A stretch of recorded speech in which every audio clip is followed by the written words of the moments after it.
अस्सलाम वालेकुम। मेरा टॉपिक है maintaining and protecting human resources. Human labour relation and collective bargaining, safety, health and wellness.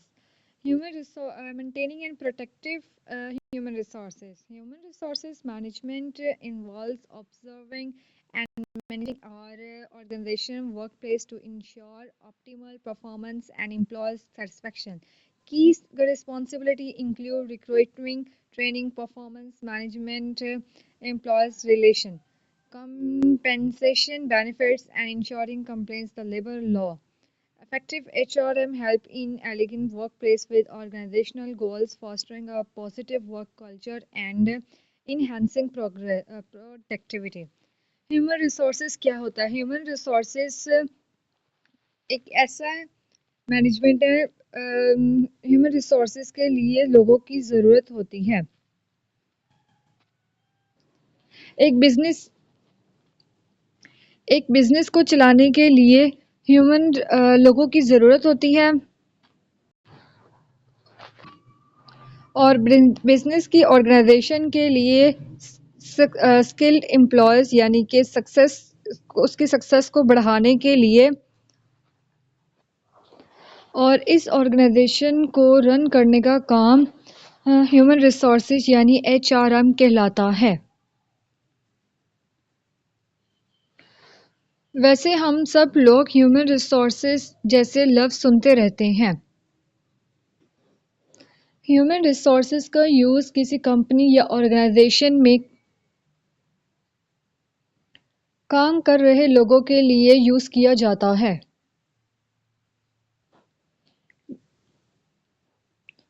ये लफ्ज़ पहले 1960 में इस्तेमाल किया गया था जब लेबर रिलेशंस की वैल्यू को समझा जाने लगा और मोटिवेशन और ऑर्गेनाइजेशन की मोटिवेशन के लिए कंसीडर किया गया। ह्यूमन रिसोर्सेज मैनेजमेंट यानी एचआरएम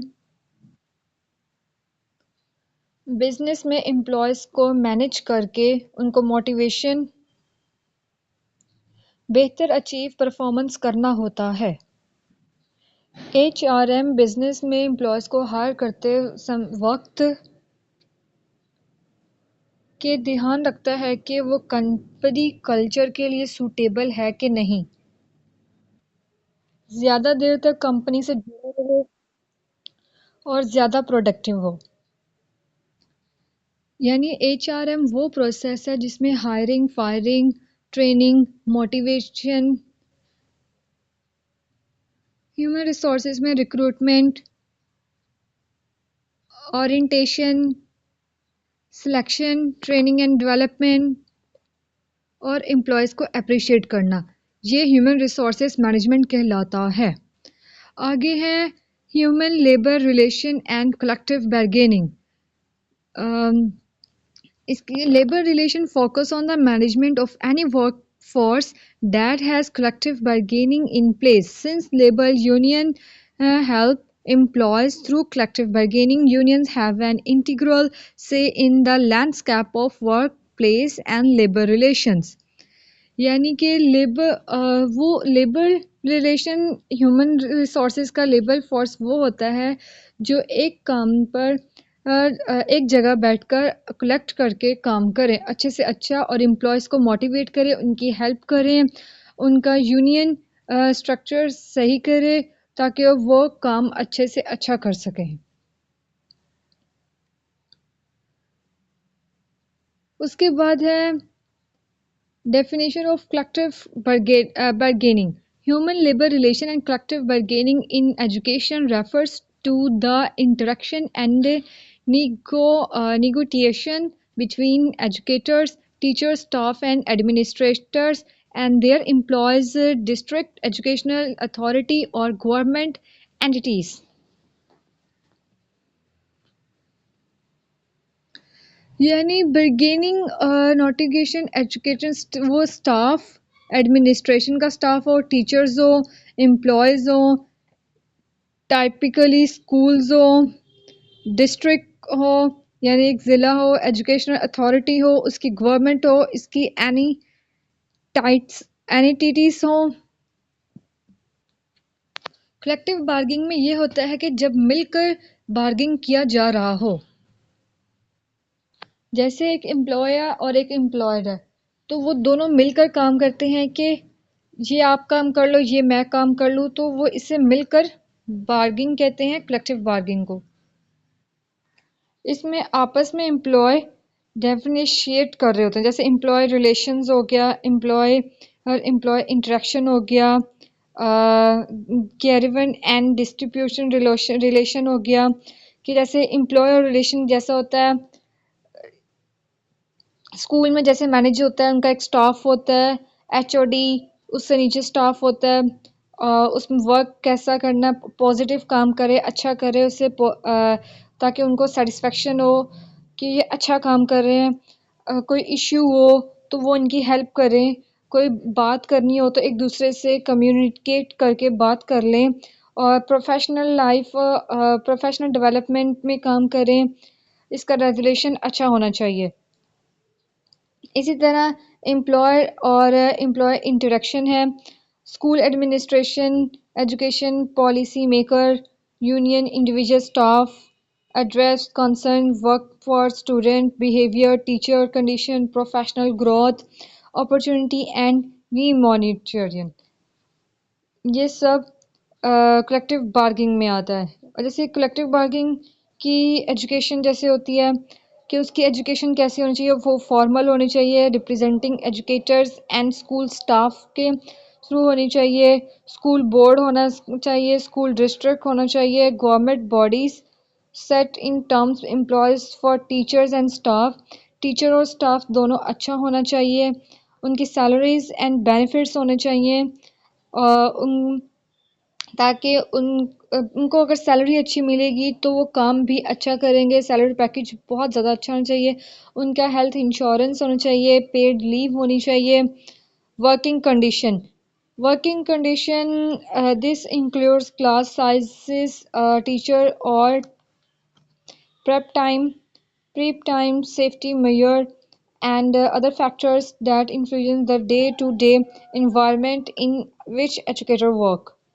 कि उनका काम अच्छा होना चाहिए, वो अपने टीचर्स अपने टाइमिंग के मुताबिक ही बच्चों को पढ़ाएं।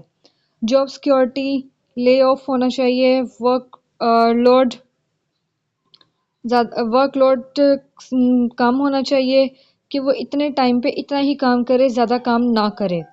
एजुकेशन पॉलिसी एंड प्रैक्टिस, कि उनकी एजुकेशन पॉलिसी अच्छी होनी चाहिए, उनका वैल्यूएशन अच्छा चाहिए, उनका मेथड अच्छा होना चाहिए, उनका करिकुलम ज़्यादा अच्छा होना चाहिए।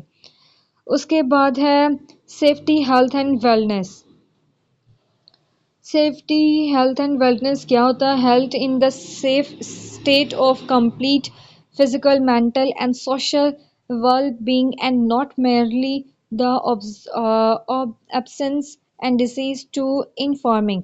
Wellness is an active process, choice toward a more successfully existence. Safety, health and wellness का मतलब होता है हिफाजती सेहत और तंदुरुस्ती।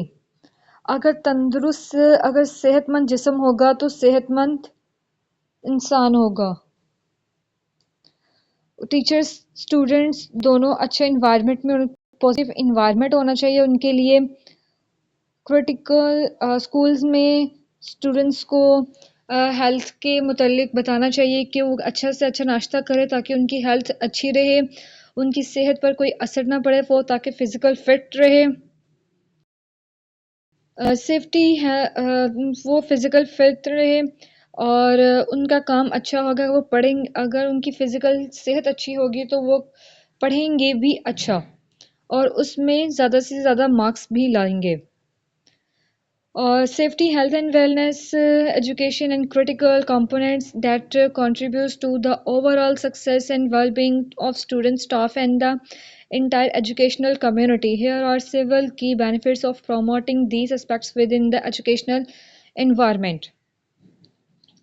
इसमें मेंटल फोकस एंड मैनेजमेंट, उनका मेंटल फोकस अच्छा होना चाहिए, उनका दिमाग, स्टूडेंट्स का दिमाग जिस चीज़ पर वो अपना जहन लगा रहे हैं उस पे ही वो काम करें। अगर वो अपना दिमाग कहीं और लगाएंगे और काम कुछ सोच कुछ और रहेंगे होंगे तो इस तरह उनकी डिस्ट्रैक्शन होगी, वो अपना काम अच्छा नहीं कर सकेंगे, वो स्ट्रेस में आएंगे, वो उनको एंजाइटी होगी, डिस्ट्रैक्शन होगा, इम्प्रूव एकेडमिक आउटकम्स, वो अच्छे से अच्छी एकेडमी में जाना चाहेंगे।